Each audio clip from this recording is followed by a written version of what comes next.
Good evening, I'm Gotti Schwartz coming to you from Los Angeles, and here's some of the stories we're following tonight. Did you take this gun or any gun like it and shoot your son Paul in the chest in the feed room at your property off Moselle Road? No, I did not. Alec Murdaugh, who's on trial for killing his wife and son, takes the stand in his own defense. We're going to talk to a former federal prosecutor about the decision behind such a risky move. Half of the country is dealing with some sort of winter weather alert, including here in Southern California, where we're bracing for a rare blizzard. Transportation Secretary Pete Buttigieg visits the site of that toxic train derailment in Ohio on the same day we get the most detailed explanation yet of what went wrong. Norfolk Southern and the other freight rail companies need to stop fighting us. And in the wake of last night's deadly shooting of a TV reporter in Florida, police released body cam footage of the suspected gunman's dramatic arrest.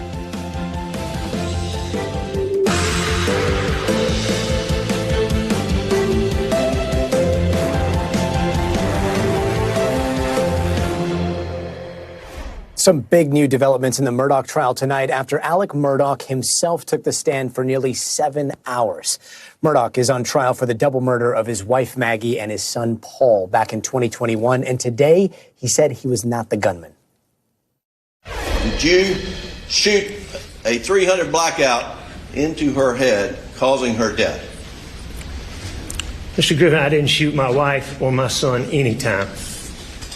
Ever. But Murdaugh did testify that he lied to police a lot. But once I lied, I continued to lie. Yes, sir. Why?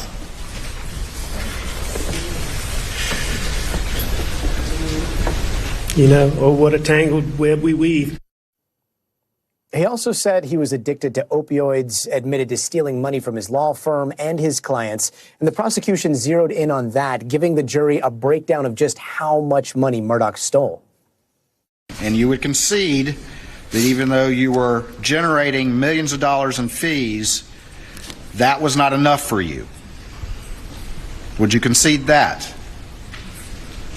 If by concede that, you mean was I also stealing money that I shouldn't have? Yes, sir, I agree with that. I've said that repeatedly. NBC News correspondent Katie Beck joins me now. Katie, we heard that testimony, saw him say things like, oh, what a tangled web we weave. But what we didn't see was the jury's reaction. How do they seem to be responding to all this? Well, this jury, Gotti, has seen 5 weeks of testimony, a whole lot of evidence, and they were perhaps the most captivated they have ever been for this 6-hour stretch. They were listening intently to every word Alec Murdaugh said, and Alec Murdaugh knew that. I mean, he at times repositioned his body to face the jury directly, almost answering the questions to them. He also got extremely emotional on the stand at points, and at one time, a juror sitting kind of close to him pushed a tissue box in his direction as to show some kind of offer of sympathy while he was on the stand. Huh. And we heard a lot of new details today, right? Stuff we hadn't heard before. What stood out to you the most? Well, I think the big question everybody was expecting to have answered by putting him on the stand, which is an incredibly risky thing to do, was that he had to answer to that kennel video that places him at the crime scene just minutes before the murders. He has told investigators on multiple occasions he was not at those kennels, that the first time he was at the kennels is when he's discovering the bodies.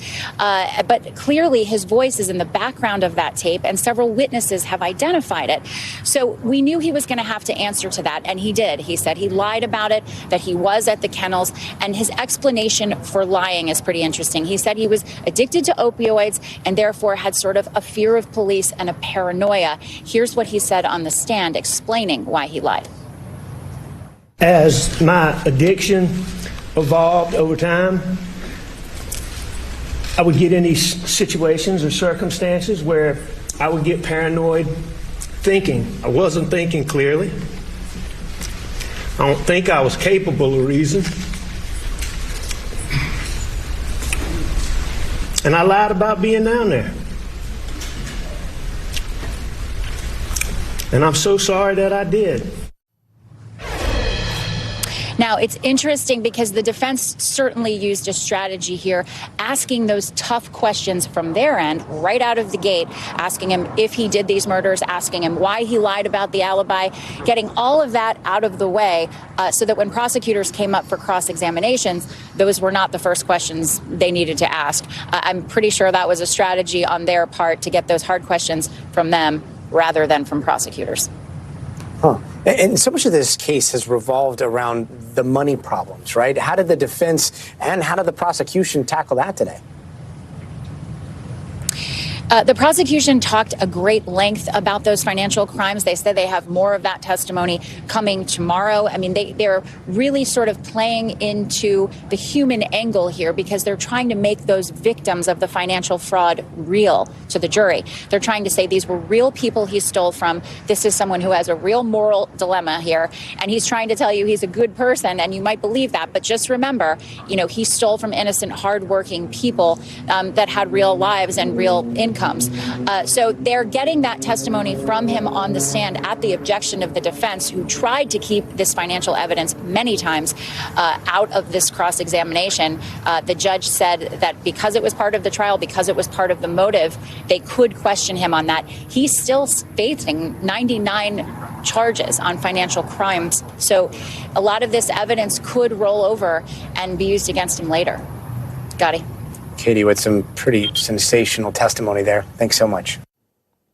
An NBC News legal analyst and former prosecutor Glenn Kirshner joins me now. Glenn, here's this once high-powered attorney who is admitting to lying, admitting to using drugs, admitting to stealing money, admitting to paying someone to shoot him, saying he's sorry, but also saying he didn't kill his wife and son. How much of this comes down to evidence over whether the jury believes him, and how much of this comes down to his own credibility? Gotti, when you take the stand and you start with, I have been lying to the police and everybody else about the murder of my wife and son for the last 20 months, I am hard-pressed to see how a jury will believe anything he says after that. It's pretty clear what he tried to do as I watched his testimony. He tried to take all of the incriminating evidence and information the prosecutors had presented and weave this fantastic tale about, why it is the jury should believe, even though he lied about being on the scene of the crime at the time of the murder, that they shouldn't conclude that he was the killer. And, I thought the prosecution was doing a really masterful job of bringing to the jury's attention how many times and in how many different ways he looked people in the eye and lied to them to try to get himself out of trouble. I can already hear the prosecutors arguing in closing, ladies and gentlemen, he did exactly the same thing to you. He looked you in the eye and he lied to you because he doesn't want to be held accountable for the crimes he's committed. That's your job as the jury. There was a really interesting moment. We saw Murdaugh use nicknames for his son, his wife, his cousin during his testimony today, using those nicknames again and again. Then the prosecution pointed out something fascinating. Take a look. This jury, of course, has heard multiple recorded statements of you during the course of this. Did you ever refer to Paul as Paw during that? I don't know. Do you recall?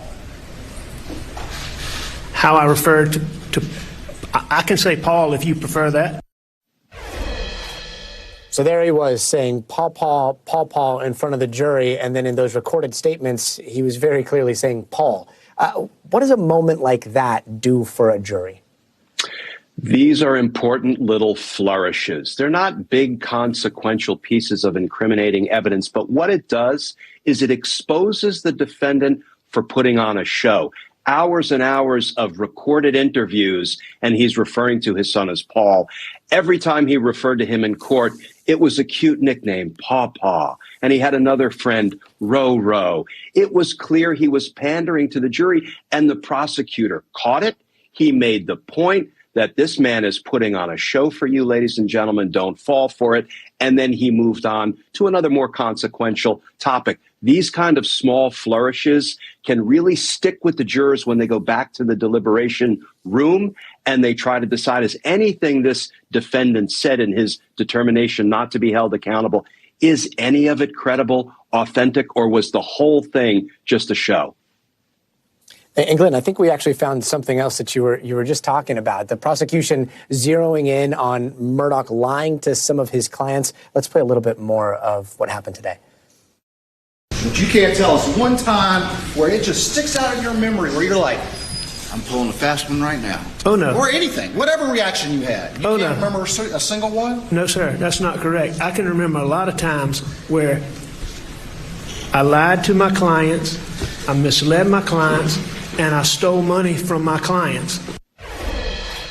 And it's just such a good reminder that Murdaugh is a lawyer himself, right? And here he is. He's taken the stand. You've been watching what the prosecution is doing. You got to imagine that he also is watching very carefully what the prosecutors and the defense are doing when they're questioning him. From what you saw today, does it look like his legal background worked in his favor, or did things go off the rails? Yeah, he probably took the stand over the advice of counsel. It's a defendant's decision to make, not a defense attorney's decision to make. This was clearly a Hail Mary pass. And frankly, to me, it looks like the clock had already run out by the time he took the stand. But, the prosecutor was really savvy in bringing the human element into the jury box regarding his lies. He won multi-million-dollar judgments for clients, including somebody he said was a quadriplegic as a result of an accident. He won a multi-million-dollar settlement, and then he stole most of that money from his client. He represented a pair of underage sisters whose mother had been killed, and he stole money from them.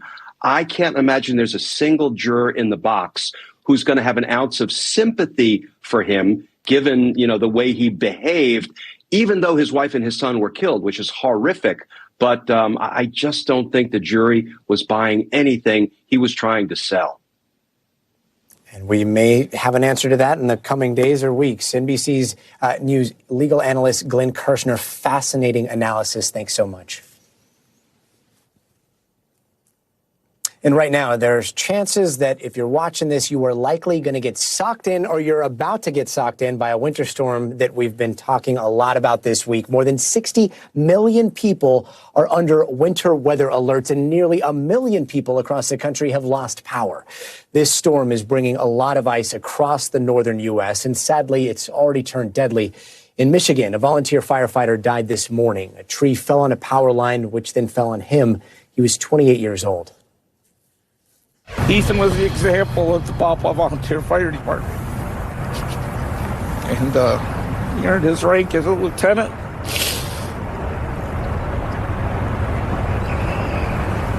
And this scar's not going to ever go away.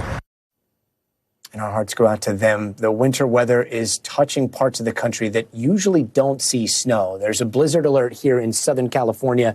Snow is on the ground about 30 minutes away from us here in L.A., where up to 5 feet of snow could fall. And joining us now is NBC News national correspondent Gabe Gutierrez in Minneapolis. Gabe, I know the snow was falling as hard as 2 inches an hour where you are. How did Minneapolis handle it? Yeah, hi, Gotti. Well, Minneapolis handled it as they usually do pretty well. I mean, you see behind me these piles of snow. We're starting to see that, especially in downtown, where they're clearing roads, clearing parking lots, putting the snow up in big piles like this, as they typically do. But you're right, Gotti. Earlier this morning, the rate of snowfall was just incredible as the snow really picked up. Road conditions were treacherous, but many people did stay home. Still, Gotti, the forecast here had a much higher snowfall total. I had predicted it. It didn't reach that. This could have been a top 10 storm for Minneapolis, but it fell several inches short of that. But now we are expecting bone-chilling temperatures well into tomorrow. Gotti? And even though it fell a little bit short, even though there was so much prep work that went into preparing for the storm, it seems as though power was knocked out for hundreds of thousands of people. Is that all back online?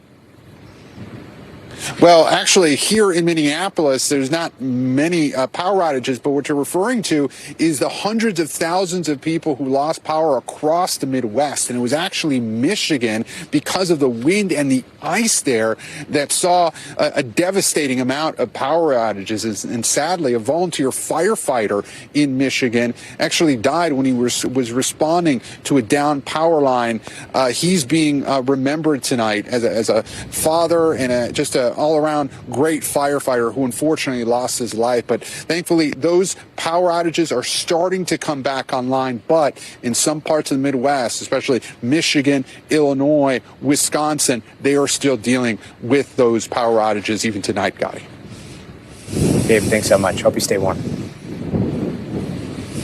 And remember what we just showed you as you get ready to take in what you're about to see. Washington, D.C. clocked a record high of 81 degrees today. It's usually in the 40s at this time of year, and people still manage to make do. It's crazy, isn't it? But I love it. I mean, can't complain. You know, I'm here playing hooky from work. Don't tell anyone. Hope you're not watching, boss. Yeah, no complaints there. NBC's Gary Grumbach is in the nation's capital. Gary, 80 degrees. It sounds absolutely perfect. Are people taking a quick second to at least celebrate? Yeah, with apologies to our friends up there in Minneapolis, Gotti, it was really a sunscreen and sunglasses kind of day here. It was absolutely beautiful here in Washington, D.C. As you mentioned, Reagan National hit 81 degrees. The last time that happened in February, on February 23rd, was 149 years ago. And for context, Gotti, the telephone had yet to be invented 149 years ago. So that's how rare and how big of a deal this is. So yeah, people are excited. They're enjoying getting out here. We still, even this evening, see people walking, biking, scooting around the tidal basin, but not everybody's thrilled. Here's what one guy I talked to had to say. Does it concern you at all that it is February 23rd? Yeah, I have to say, it doesn't feel supernatural. We're going to enjoy one day of this, but I think if we have more than one day of it, it'll start to feel a bit weird. But it's not just D.C. More than 70 records, heat records nationwide, were at risk of being broken today. Down in Raleigh, North Carolina, they recorded their hottest February day ever. Gotti? And you can't think of the tidal basin, you can't think of D.C. and not think of the cherry blossoms. How could this impact some of D.C.'s most iconic trees? Well, first of all, for us allergy sufferers out there, definitely feeling the heat, so to speak, about a month earlier than expected in terms of the allergies. But yeah, these guys are really at risk here. It's because the first bloom actually began today, of the first of 6 stages, according to the National Park Service. This is about 2 weeks earlier than usual, and this has an impact not only on the trees themselves, but on tourism here in D.C. We have a really big national cherry blossom festival that happens mid-March every year, because mid-March is when these cherry blossoms usually blossom. This year, it's going to be a little earlier. Gotti? NBC's Gary Grumbach. Thanks so much. And you want to know what happens when snow falls in L.A.? It's not always great. Just look at what happened in 1989. Southern California just isn't up to this sort of thing. Freeways into town were closed or barely moving. Big trucks jackknifed, piled up in the mountain passes. I've been here for about 5 hours. I think I'll be here for another 10, 15 hours. Let's hope that does not happen in the coming days. But here's something I just saw scrolling on Instagram. My friend and chief photographer over at NBC LA, Sean Browning, just posted that mini snowman under the Hollywood sign. And we haven't seen the most of it, so fingers crossed we don't have any of those crazy. And NBC News meteorologist Bill Cairns is here to help make sense of all of this. Bill, let's start with the winter storm. What's going to happen tomorrow? Yeah, I mean, California is going to be the story for in the next 2 days at least. The storm that's exiting, by the way, I just want to kind of recap it because it was such an immense, massive storm, and it did produce some incredible snow totals. Some of the mountainous areas, Wyoming, 4 feet of snow. Park City, Utah, 29 inches of snow. Minneapolis, by the way, remember we were saying they could get 20 inches? They didn't. You know, it wasn't a perfect forecast, but it wasn't bad either. Minneapolis had 13 inches of snow, and that Portland, Oregon number just blows my mind. They were only expecting an inch of slushy snow. They ended up with 11 inches of snow, one of the biggest snowfalls in the city's history. And the temperatures out there across this country are just like going nutso. We got 29 in Fargo negative right now, wind chill. Bismarck is negative 22. And at the same exact time, we had record highs dotting all over the eastern half of the country today. Nashville, 85 degrees, broke your February all-time record high. Raleigh, 85 degrees, broke your February all-time record high, too. So it wasn't just like daily records. This is like the warmest anyone's ever seen in those cities in the month of February. Now, Gotti, this is the forecast for you and all your friends in California. Blizzard warnings outside of L.A., snow near the Hollywood sign, snow all in the mountains outside the Golden Gate Bridge, and they're going to measure this in feet in the ski resorts. I mean, 7 to 8 feet is possible, like at Mammoth. I mean, it's going to be nuts. So here's the storm. The reason it's so cold and snowy is this storm's coming down from British Columbia. Most of the storms that hit California come off the warm waters of the Pacific, relatively warm waters. But this is Arctic air sweeping down with the storm, and that's why the snow levels have been so low. They'll raise a little bit as we go throughout the day on Friday as the storm dips down the coast. So the best chance of seeing snow if you're at 1,000 feet or 1,500 feet is early on Friday, and then the snow levels will raise. So it's early in the day up around San Francisco to Monterey, and then as we go throughout Friday afternoon, those mountains north of Santa Barbara here and up to the Grapevine here, that higher elevations just outside of L.A. Finally, this whole thing begins to end by the time we get to Saturday. So what does it all mean? As we said, feet of snow possible in the Sierra. It's just not often that you see snow not far from Napa, and up to 5 feet total. 5 feet of snow. Some of those higher elevations on the peak just outside of the Interstate 10 here, I-10, north and northeast of Los Angeles. So, Gotti, we got it all. Yeah, just yesterday, I think it was 4 feet. Now it's 5 feet. Just keep going. We'll see. Yeah. Bill, thanks so much. Okay. And still to come, Harvey Weinstein sentenced to look at how much more time he could be spending behind bars. Plus, the toxic train derailment in Ohio? Well, the federal government is now saying it was 100% preventable, leaving those who live close by with even more questions. They're not doing anything to help the people. Yeah, we're getting publicity. Yeah, all these big shots are coming to town. But what are they doing to help the people? And it looks like we finally have some answers, or at least some preliminary answers, about that train derailment in Ohio. Today, the National Transportation Safety Board said their preliminary investigation found no issues with the rail track itself or any error by crew members.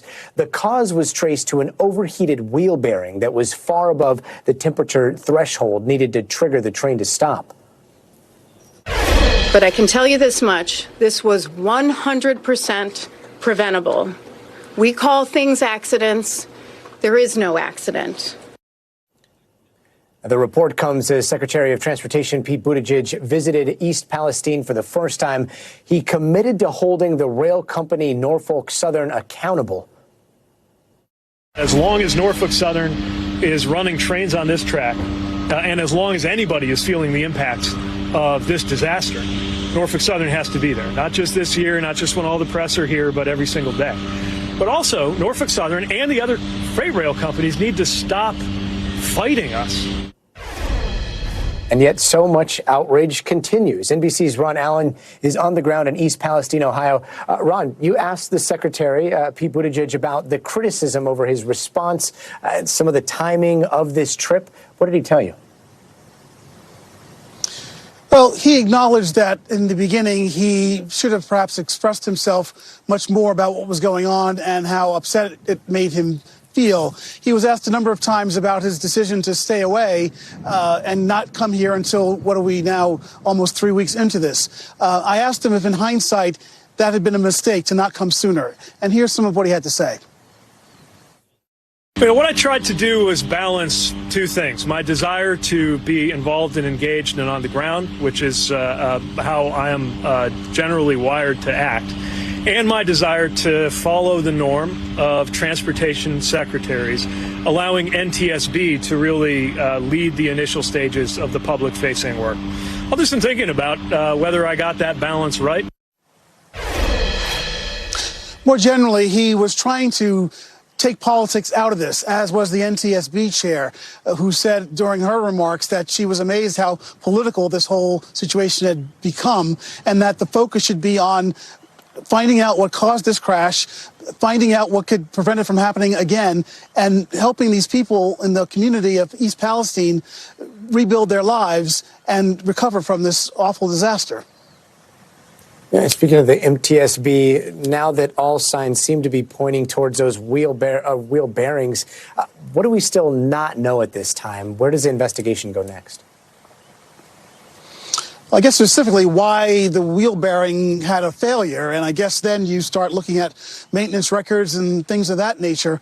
And again, whether the alarm systems, the train went over several alarms before the one hitting the third alarm that was set to the right temperature reading so that it set off the alarm and the train crew slowed down and then stopped the train. So there's all that for the NTSB. The secretary and others have other issues, bigger issues beyond just that regard rail safety. For example, there were 3 crew members on the train, including a trainee.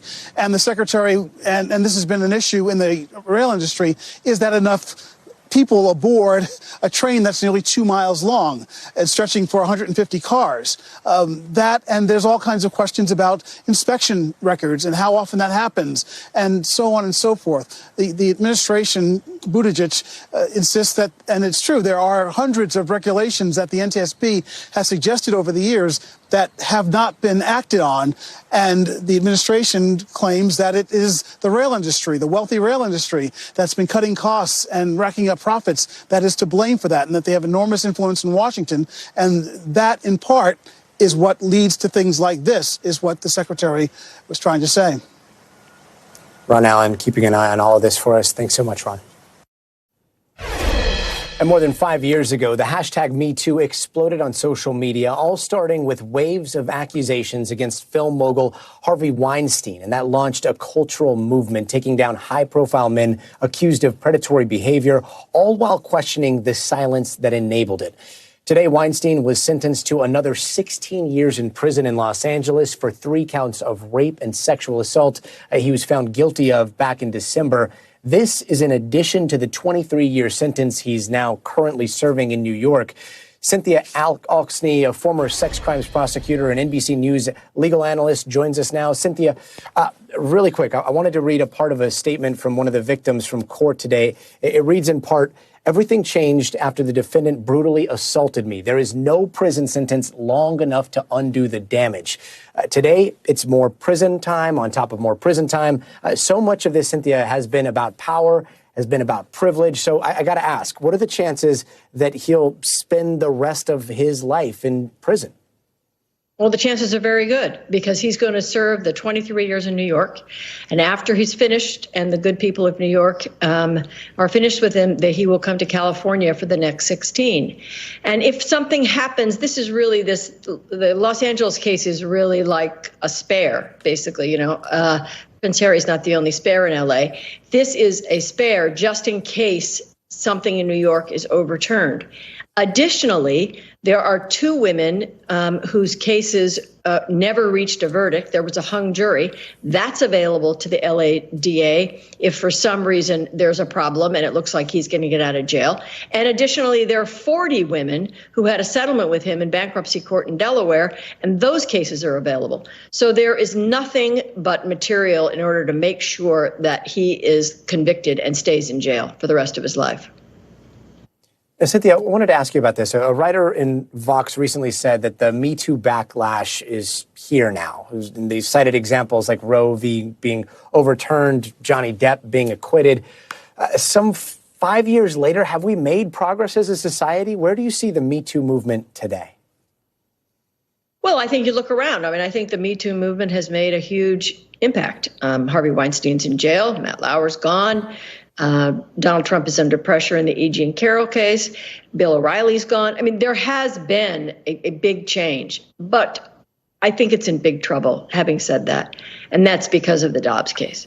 Now, right now, 13 states have banned abortions, which really is a woman's control over her body and finances and family planning. 1 in 3 women of childbearing age are not able to control their own bodies or their family planning.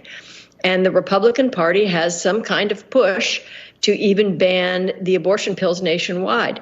That overshadows, to me, every Harvey Weinstein and every Bill O'Reilly and every Matt Lauer. Because if we cannot control our bodies, the women's movement is really of no value.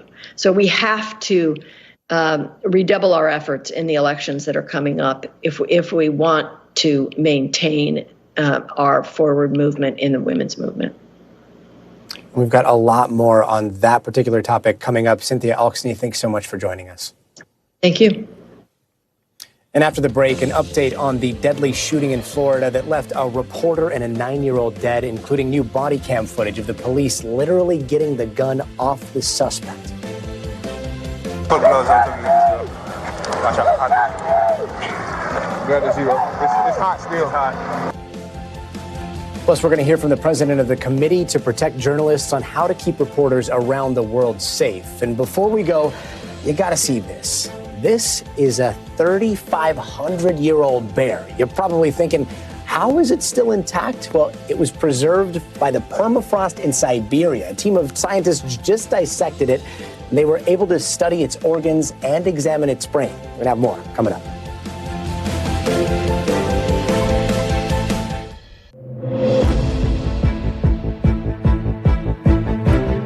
And it's time now for some of the big headlines we're watching tonight. First, an escalation of violence in the Middle East. Early this morning, Palestinian forces shot 6 rockets towards Israel, according to the Israeli military. Israel then launched airstrikes back at the Gaza Strip. This comes just hours after at least 11 people were killed in a bloody gun battle on the West Bank. Actor Alec Baldwin is pleading not guilty to felony charges of involuntary manslaughter for the shooting death of cinematographer Helena Hutchins on the set of Rust. A judge today ruled Baldwin can continue filming on the condition of limited contact with potential witnesses. Disgraced R&B singer R. Kelly was sentenced to 20 years in prison today by a Chicago federal court. Kelly is already serving 30 years for separate racketeering and sex trafficking charges, but today's sentencing focused specifically on child pornography and his enticement of minors. FTX founder Sam Bankman-Fried was hit with 4 new criminal charges today. The new indictment alleges that the cryptocurrency mogul directed tens of millions of dollars into illegal campaign donations. These charges add to the multi-million-dollar fraud charges he's facing for the collapse of FTX. In Central Florida, investigators are piecing together a string of shootings that left 3 people dead, including a 9-year-old and a local TV reporter. We also just received an update on the news photographer who was with the reporter who was also shot. Jesse Walden's condition has been upgraded to stable. He has been able to speak with investigators at a hospital. That photographer and reporter both worked for Spectrum 13 in Orlando. The station has identified the reporter as 24-year-old Dylan Lyons. We have also learned the identity of the little girl who was killed. Tiana Major died at the hospital last night. Police say the accused gunman also shot Tiana's mother, who survived. NBC's Guad Venegas is in Orlando. Guad, police released new body cam footage of the suspect being arrested. Can you tell us about that and what we're learning about his criminal history? Gotti, police offered a press conference earlier today where they described that body cam video and the moment they had arrested the suspect. So what we know now from the Orange County Sheriff is that the suspect had a lengthy criminal history. We also know that the bulk of that took place when he was a minor. We know the suspect is 19 years old. He's been identified as Keith Moses. Now, authorities during that press conference today also said he had a history of association to gangs.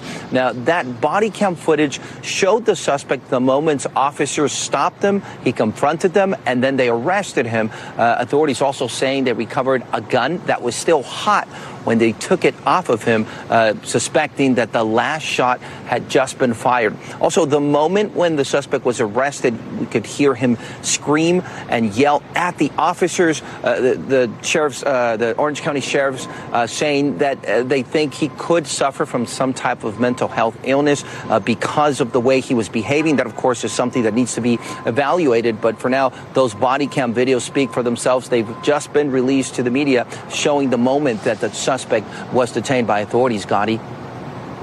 And Guad, we also understand that the photographer who was shot, he spoke today as well, or what did he say? Right. So we're learning new details from the photographer. Jesse Walden gave an interview from the hospital today, giving more details as to what happened during that second shooting. So this was a string of shootings. You know, you have to look into all the things that happened on Wednesday. It all started Wednesday morning when a woman, a 38-year-old woman identified as Natasha Augustine, was found shot to death by police officers. They investigated that murder. And after they left the area, a crew arrived to cover that incident. That's, of course, the crew, the news crew that received that gunfire. And we know that a reporter died, the 24-year-old reporter died, and then the photographer was shot. So that would have been the second shooting. And we know that after that, the suspect, authorities say, walked over to the home where he shot the woman and killed the 9-year-old girl. So what we know now are more details coming from the photographer of what happened during that second shooting. Here's part of the interview with him. I get out, walk to my trunk to start pulling out my camera, setting up for the live shot. And as I'm about to open my trunk, I hear gunshots and I feel that I get hit. I was assuming he was shooting at a house or something behind me, and I just happened to catch a bullet. But he kept shooting at me, so I ducked behind the wheel of my car, and he walked forward and shot into my car. And we know that moments after, the reporter Dylan Lyons was shot, according to the photographer. We also know that police was called to the scene after these gunshots were heard. Then authorities were able to speak to witnesses, and this is how they were able to move over in the direction that the suspect had gone. And they arrested him just after that third shooting, as the sheriff informed today, Gotti. Juan Venegas, thanks so much. And that Orlando shooting is sparking a larger conversation in newsrooms across the country. As journalists, our goal every day is to bring you the most reliable, up-to-date reporting as soon as we can. But as we've seen, sometimes that comes at a deadly cost. Last year, Las Vegas police arrested a local elected official in connection to the murder of a newspaper reporter, Jeff Gehrman. Gehrman had actually investigated that official before his death. That trial is ongoing, and sometimes it's the conditions of an assignment that can put reporters in danger, whether it's an active crime scene, fires, hurricanes, or a war zone. Here's a very staggering statistic. Since 1992, over 2,000 journalists have been killed across the world. 66 people died last year alone, from everything ranging from murder to getting caught in crossfire to dying while out on a dangerous assignment. Joining us now is president of the Committee to Protect Journalists, Jody Ginsburg. Jody, this is something that so many of us in newsrooms having to cover today, had to cover with a heavy heart, while at the same time consider the risks that are taken on a daily basis. Can you put this recent tragedy into context for us? How often does something like this happen? Yeah, it's a terrible event. And first and foremost, I want to send my condolences to the family of Dylan Lyons and to all of the Spectrum News crew. I can't imagine how difficult it must be to report on the news, and the news being the killing of one of your colleagues. It's the worst thing that you could possibly imagine as a journalist. To put it in context, as you say, 2,000 journalists have died since 1992. Clearly, many of those are killed covering what we call dangerous assignments in the sense of war or conflict. But one of the most recent trends, and as you say, more than 60 journalists died last year, is that the majority of those people were not killed in countries that were in conflict. Clearly, obviously, we had Ukraine last year. A number of journalists were killed in Ukraine. But what's really striking is how increasingly journalists are under threat in countries that are supposedly at peace. They're not in conflict, they're not in civil war, in places in countries like Mexico and even here in the United States. As you said, a killing in the United States, though rare, this is now the second in less than a year.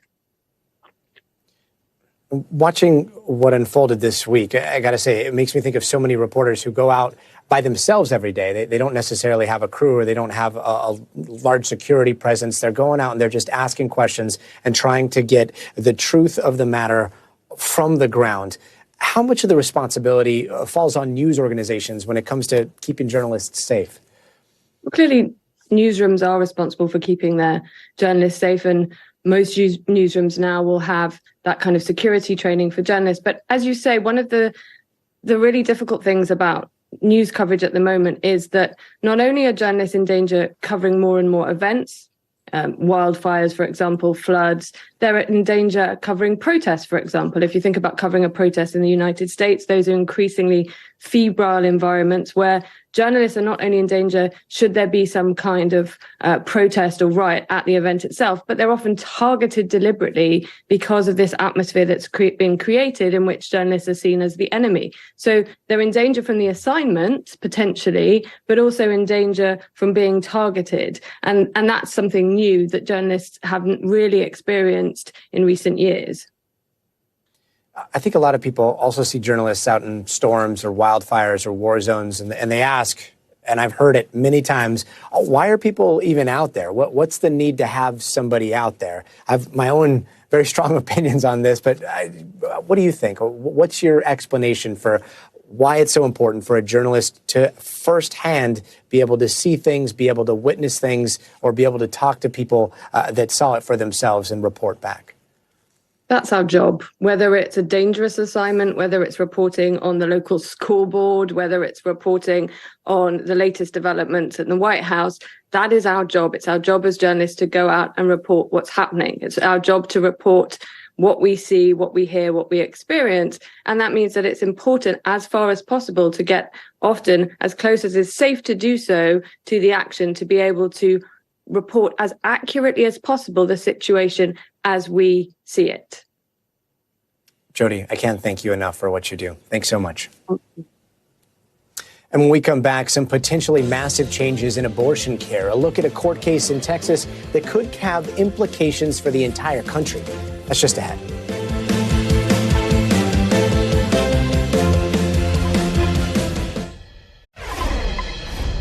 A Texas judge will soon decide whether to block the most common abortion method in the United States. These little white pills known as mifepristone have been approved by the FDA for more than 2 decades. And if blocked, it could be the most consequential abortion ruling since Roe v. Wade was overturned.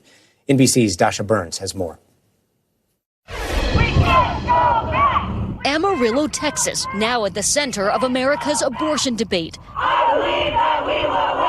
Here, a group of anti-abortion doctors and medical organizations are suing the FDA, challenging the approval of Mifeprex, generically known as mifepristone, part of a 2-drug regimen commonly used for abortions that's been approved by the FDA since 2000. Alliance Defending Freedom arguing the FDA didn't adequately evaluate the drug's safety. We're asking the court to do what is right, to follow and ask the FDA to follow the law by taking these dangerous drugs off the marketplace. Presiding over the case, a conservative judge appointed by former President Trump. An injunction would cut off access to mifepristone nationwide. If the plaintiffs win this lawsuit, what will be the effect?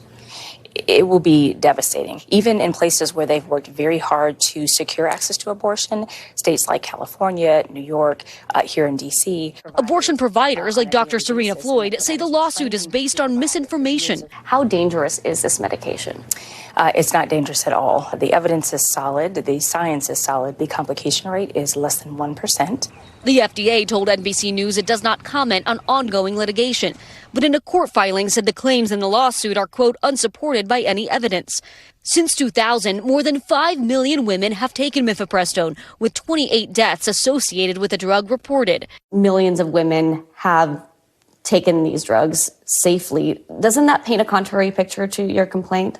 I'm seeing these women in my own practice. My emergency room physicians, they're telling me how frequently they're seeing these complications, that women come in with retained tissue, with heavy bleeding, with serious life-threatening infections. In a court brief, the country's leading group of OBGYNs say mifepristone is, quote, exceedingly safe and effective, calling the lawsuit, quote, ideological, not scientific. The result, if you win, is that abortion access will be significantly limited. Is that the goal of this lawsuit? No, the goal of this lawsuit is to protect American women and girls from dangerous chemical abortion drugs. There is another drug, misoprostol, that can be used for medication abortions, but doctors say it can be less effective on its own. Back in Amarillo, Amanda Barnes traveled from Atlanta to protest this case. It's ridiculous that just because, we were born with a uterus and certain body parts, that we should have to be subjected to this treatment. The next frontier in America's abortion battle. Dasha Burns, NBC News, Amarillo, Texas. And after Roe v. Wade was overturned last year, medical residents training to become OBGYNs lost access to abortion training in clinics. And now some schools are developing other ways to supplement that training. NBC News medical fellow Dr. Akshay Syal has that story. Akshay is an honorary OBGYN today with you guys. At Louisiana State University, I'm in a classroom with the next generation of obstetricians and gynecologists. They're simulating a manual vacuum aspiration, or commonly called a surgical abortion procedure. But they're doing it on fruit. So you're using fruit to practice surgical? That sounds crazy. Yeah, but it's a really good way to simulate. It really does give residents the opportunity to be much more ready to perform those procedures when they get to an actual patient. Many OBGYNs residencies, where doctors continue their studies after medical school, have been using fruits like papayas for years to hone their skills. Removing the seeds or the contents really very accurately simulates what it's like to remove the contents within the uterus. These abortion simulations have been ramping up after the reversal of Roe v. Wade, especially in states like Louisiana, where elective abortions are now banned and access to in-clinic training is limited. Talk to me about the reaction from your residents when they found out they can no longer practice these procedures. They were scared and they were worried about, will I have that training and will I be an adequate physician and able to do these procedures for my patients? Across the country, OBGYN trainees are in a difficult position, juggling both state abortion bans and national accreditation requirements, which mandate that residency programs make abortion training available. Dr. Nikki Zeit, an OBGYN at the University of Tennessee, is in a state where doctors who perform abortions can be charged with a felony. We are still providing life-saving care. We understand that technically that is a felony, but we believe that we would be able to defend ourselves. An estimated 45% of residency programs are located in states that ban or severely restrict abortions. At Harvard, doctors are hoping to offer a solution by removing the word abortion from the simulation training. Instead, residents practice on a simulated second trimester miscarriage, a treatment they say can be identical to treatment during an abortion. We are not calling it abortion because we wanted to have all the residents participate. This is a required skill set of anyone who works on labor and delivery. Having these skills is critical, doctors say, especially when pregnancy complications can put a mother's life at risk. And so to learn up on a mannequin is indeed imperfect, but it certainly is a potential stopgap from the lack of training otherwise. The next generation of OBGYNs learning in an uncertain medical landscape that's changing in real time. At the end of the day, we want what's best for our patients. Dr. Akshay Syal, NBC News. And before we go, why were more than a dozen ATMs dumped in a creek in D.C.? The FBI is now trying to figure it out, so stay tuned. Find a lot of weird stuff. As you see, you find a ATM in the creek, you find a payphone in the past, a lot of crazy stuff.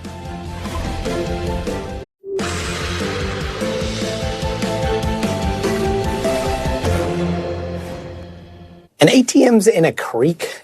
That is the weird mystery that the FBI is now investigating in Washington, D.C. Neighbors say they've been seeing these machines for some time, with authorities now saying they've found at least 20 ATMs in this creek.